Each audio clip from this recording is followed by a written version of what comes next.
Hello and welcome back, and today we want to compare the brand new DS1621xs Plus and compare it against the much older but still fantastically popular DS3617xs Plus. Now, a number of you who aren't overly familiar with Synology probably saw this video and went, what? What?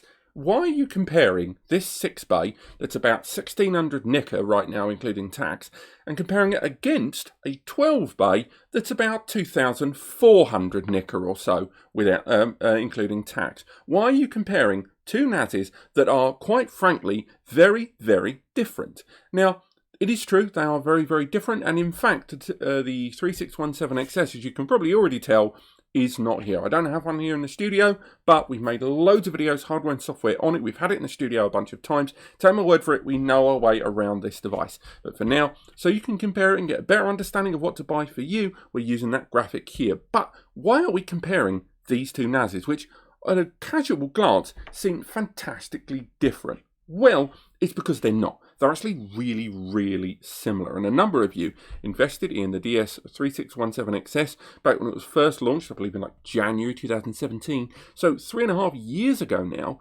bought this 12-bay because at the time and since, if you look at all of my top NASs of the year videos, all of my Plex videos of the year, all of my business NAS of the year, all those videos that I've done, all of those articles that I've written, I'm sure are just bombarding you guys.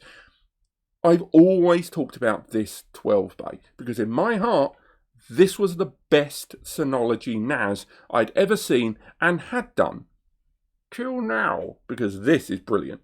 Now, the 3617xs, a lot of you have bought it. You bought it for Plex because of its Xeon-based architecture, which although does not have an embedded graphics chip, still has the raw power to transcode pretty much anything, with the exception of stuff that's been released in the last year or so. And if you're looking at 8K, maybe go elsewhere, but in terms of Plex transcoding, it does the job. On top of that, it was a 12-bay with a crap load of storage. It had DDR4 ECC memory, and that memory, I believe 16 by default, it might have been 8, but it went up crazy high as well, that DDR4 memory, and ultimately, with its PCIe Gen 3x8, one of the first NASs to feature that PCIe upgrade slot. It just gave you the works. Yes, you spent a lot, but with 5 years of manufacturer's warranty and a hardware architecture that will see it live way beyond that, it was, for me, the best Synology NAS. And the reason this device takes that title is because the 1621xs, it just leverages everything in modern storage right now, at least the parts that Synology are prepared to enter into their portfolio. And yes, we are comparing it against some QNAPs very, very soon. So the reason I'm comparing them is, one, because I have to justify why I think this is now the best Synology NAS I've ever bought. But two, and more importantly, because in terms of their hardware architecture, they're actually really, really similar. So we're going to talk about price, we're going to talk about value, we're going to talk about internal performance, we're going to talk about external performance, we're going to talk about storage, and ultimately help you decide which one deserves your data. They both support DSM to a high degree. They've both got the same Xeon-based processor there, that quad-core, nice high-end one there with some great performance behind it. They both support DDR4 ECC memory. They both support a PCIe Gen 3x8 slot. They've both got multiple LAN ports, but there is distinctions there. And both of them are great Synology solutions with 5 years of manufacturer's warranty and access to the collaboration suite, the virtual machine manager software, active backup suite, surveillance station, Plex Media server from the third party, multi-tiered backups with active backup and hyper backup. There's just so much included in both of them. But let's talk about the difference. So reason number one, let's talk about price and value to choose between them.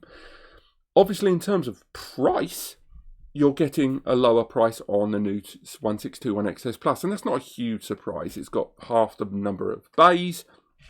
It's got a smaller profile. They're both metal chassis, but with a smaller profile, and the fact that when they were released and when they were developed, although their hardware is similar now, the CPU in the 3617xs was newer. And although it's the same CPU here, you have to factor that in. Consequently, the 1600 or so price tag for this, depending on where you buy, compared with the 2400 there, has a disparity of between £700 and £800, depending on where you shop around.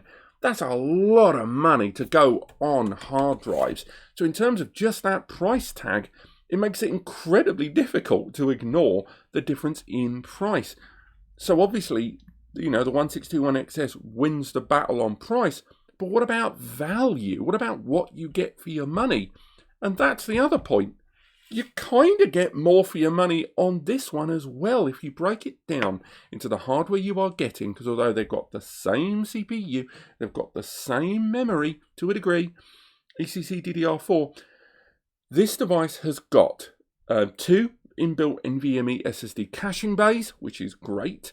And although both of them have got the PCIe Gen 3x8 slot that allow you to add the NVMe's, this has got those already inbuilt. On top of that, the 3617xs has got 4 LAN ports, but this has got 2 1G LAN ports and a 10 GBE port. This arrives with 10 GBE inside. That's something Synology generally has kept at arm's length for quite a long time. And the idea that this has got 10G means you can use a 10G to Thunderbolt adapter to directly connect to this device if you choose and edit video, edit photos directly on the NAS. And using NLE, non-linear editing, means that you can maintain original copies and edit a cache or copied version to make sure the original isn't affected. Even creating a multi-tiered storage solution inside and taking advantage of those caching abilities of the NVMe's mean that you have just got more potential, but more precisely, you're getting better value for money on this device by having the additional NVMe's and having 10 GBE on board, or feed it into a 10G switch, so 10 1G connected users can all have a max 100 meg each. Fantastic. Bear in mind, that isn't to say the 36 is a slouch. It's got 12 bays of storage, twice the storage potential inside, and it's got those 4 1GBE ports, and the upgradability of PCIe means that you can add NVMe SSD caching, you can add 10 GBE ports in that throughput, but then you're spending more money, 200 Nika or so for those cards, or a combo card for close to 3. It's just a lot of money to put down for something that's included with this device. And remember, you've still got 700-800 Nika lower in price with this device, which can't be ignored. So yes, in terms of price and in terms of value, this one takes the lead. Next, internal performance. Let's talk about the difference in terms of the internal processing of both these devices, because again, on the face of it, with both of them having the same CPU and the same memory on the base amount, it's the same performance internally, but it just isn't. There are arguments for and against. The 12 bay with those 12 bays of storage means that even in a RAID 6 environment with encryption enabled, you can have better internal throughput, because RAID configurations, the more drives you add, it improves the performance. Case in point, if you get an enterprise grade hard drive these days, your Seagate Iron Wolf Pro, your WD Red Pro, you're looking at 250, 260 megs performance. Both read and write in a lot of cases, thanks to higher RPMs and higher cache volumes. Every drive you add, if they're enterprise grade, they add something like 100 to 120 meg. That's a variable, and obviously the less enterprise drives, you get about 70 meg added per drive in a RAID, depending on the RAID too. And in that scenario, with that 12 bay, you're going to get better performance, even in a RAID 6, because you've got more drives inside to occupy. Now this 6 bay, even if you fully populate it with enterprise level drives in a RAID 6, that means you're only going to have 4 drives to play with. So you might not hit that 1000 megs in a RAID 6. We're going to be making a 10G RAID 6 encryption enabled test with AJA, Blackmagic and Windows file transfer on this very device very, very soon. We've already got it fully populated with Ultrastar drives inside. But what we're looking for here is the internal performance. Now, on the RAID sense, you're going to get better performance, but don't discount the fact that this has got NVMe SSD cache. It will improve your performance 10 to 20% based on our testings we've done in numerous other videos where we have taken advantage of NVMe cache on Synology systems.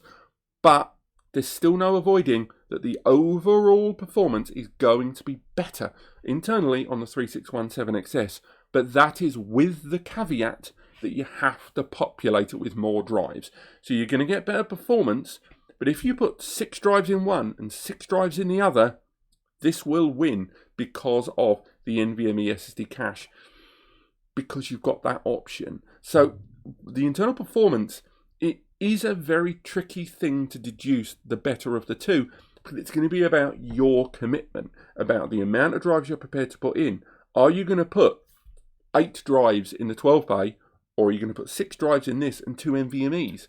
Are you going to fully populate, or have you decided I have £1,000 to spend on storage? Where do I leverage my hard drives?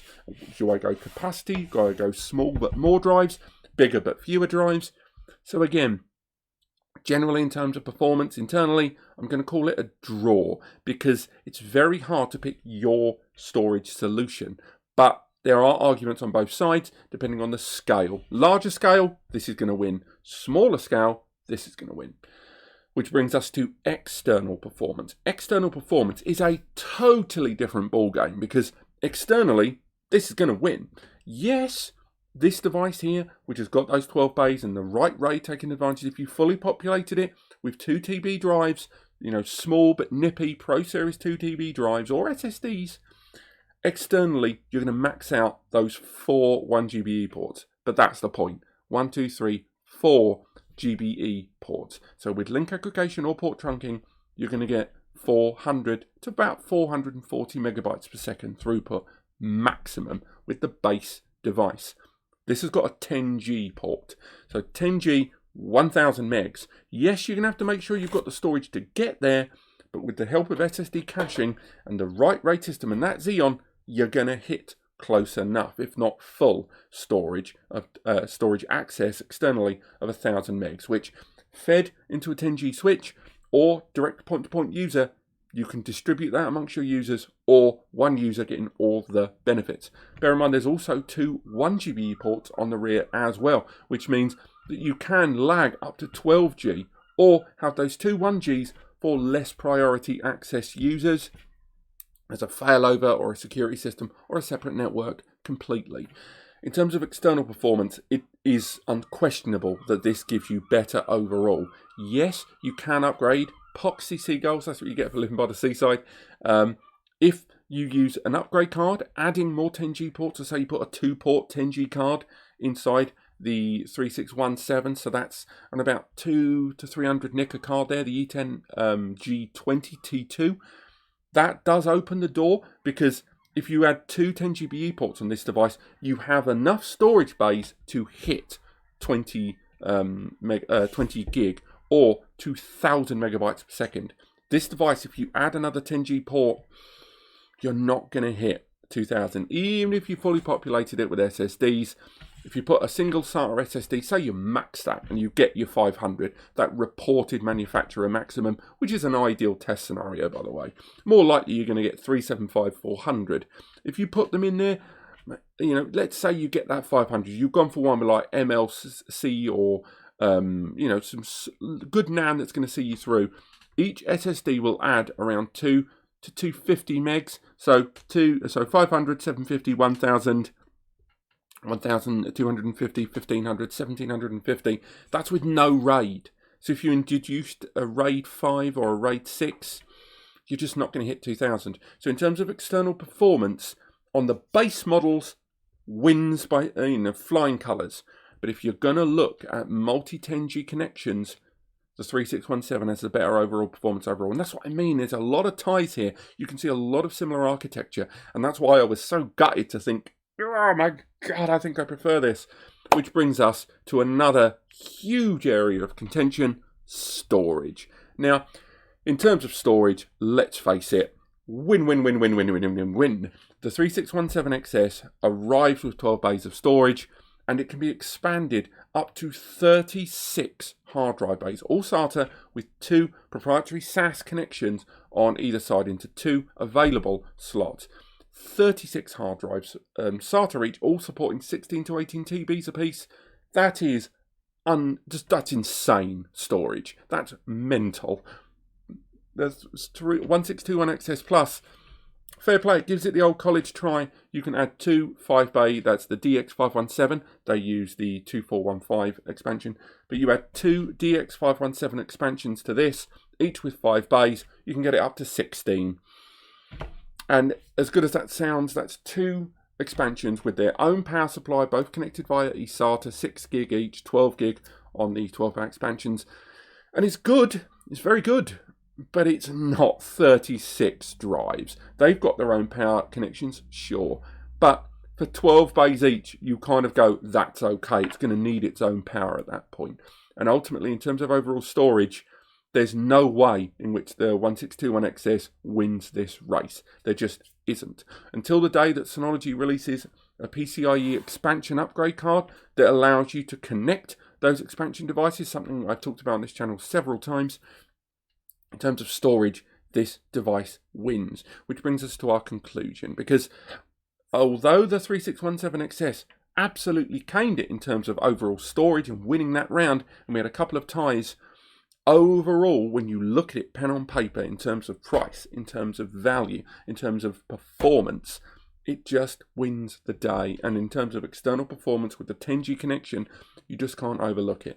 A number of you, myself included, when we first saw the 3617xs, we looked at it and praised it for its power. There were obviously users that bought it for its storage. They wanted a combination of storage and power, but storage was a buying factor for them. But a number of you who bought it for Plex Media Server to be stored away in the loft, a number of you that were looking for the Synology DSM platform in a desktop form with some oomph to keep it going, bought the 3617 for its hardware outside of its storage. The storage was kind of, well, that's quite neat. At least I won't run out of drive space, you know, but it wasn't a proprietary concern when you bought it. It wasn't, a primary concern. It wasn't one of the main reasons you went for it. Whereas the 6-bay is a beautiful little spot there in terms of storage capability. You don't have to fully populate either of them, but 6 bays and their £800 or so price drop between them, let's face it, this wins the day. And I think, at least for Synology NAS, this is my favourite Synology NAS right now, bar none. This is my favourite. So take a good look. You're going to see a lot of this device on the channel. Thank you so much for watching. I hope you've enjoyed this video. Do click like if you did, and click subscribe to learn more. Visit the links in the description to go to NAS Compares. It's where we talk about these devices in more detail with lots of written reviews, guides, updates, fixes, and more. And do visit the guys at span.com to buy your NAS today. The NAS experts know what they're doing. I will see you next time.